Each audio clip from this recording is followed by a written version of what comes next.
Hi friends, welcome to my channel.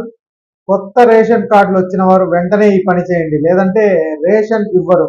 ఈ ప్రక్రియ పూర్తి చేయని వారికి రేషన్ బియ్యం నిలిపేస్తామని ప్రభుత్వం అయితే హెచ్చరించింది. మరి ఎందుకు నిలిపేస్తారో ఆ వివరాలు ఈ వీడియోలో అయితే తెలుసుకుందాం. మీరు ఇంతవరకు నా ఛానల్ని సబ్స్క్రైబ్ చేసుకోకుండా ఉంటే దయచేసి సబ్స్క్రైబ్ చేసుకోండి. దీనివల్ల నేను చేసే ప్రతి వీడియోకి నోటిఫికేషన్ అందుతుంది. లైక్ చేయండి, షేర్ చేయండి. మీరు ఇచ్చే లైక్, మీరు చేసే సబ్స్క్రిప్షన్ మాకు ఎంతో ఎంకరేజింగ్గా ఉంటుంది. వీడియోని ఎక్కడ స్కిప్ చేయకుండా చివరి వరకు చూడండి. ఆలస్యం చేయకుండా వీడియోలోకి అయితే వెళ్ళిపోదాం. తెలంగాణలో కొత్త రేషన్ కార్డులు పొందిన లబ్ధిదారులు వెంటనే ఈ కేవైసీ ప్రక్రియను పూర్తి చేసుకోవాలని అధికారులు అయితే సూచిస్తున్నారు. రేషన్ కార్డులో పేర్లు ఉన్న కుటుంబ సభ్యులందరూ సమీపంలోని రేషన్ దుకాణానికి వెళ్లి ఈ పాస్ యంత్రంలో తమ బయోమెట్రిక్ వేలిముద్రలను నమోదు చేయించుకోవాలి.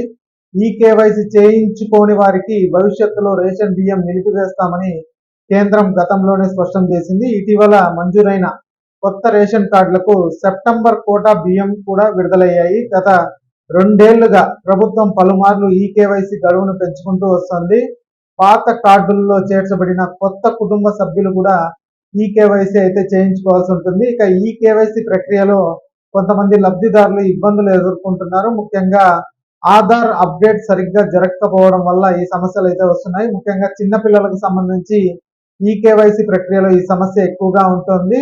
ఇక లబ్ధిదారులు తమ ఈ కేవైసీని సకాలంలో పూర్తి చేసుకోవడం ద్వారా భవిష్యత్తులో రేషన్ బియ్యం నిలిచిపోకుండా చూసుకోవచ్చనేసి అధికారులు అయితే సూచిస్తున్నారు. ఇక ఈ వీడియో నచ్చినట్లయితే ఒక లైక్ చేయండి, అలాగే మా ఛానల్ సబ్స్క్రైబ్ చేసుకోండి. Thanks for watching.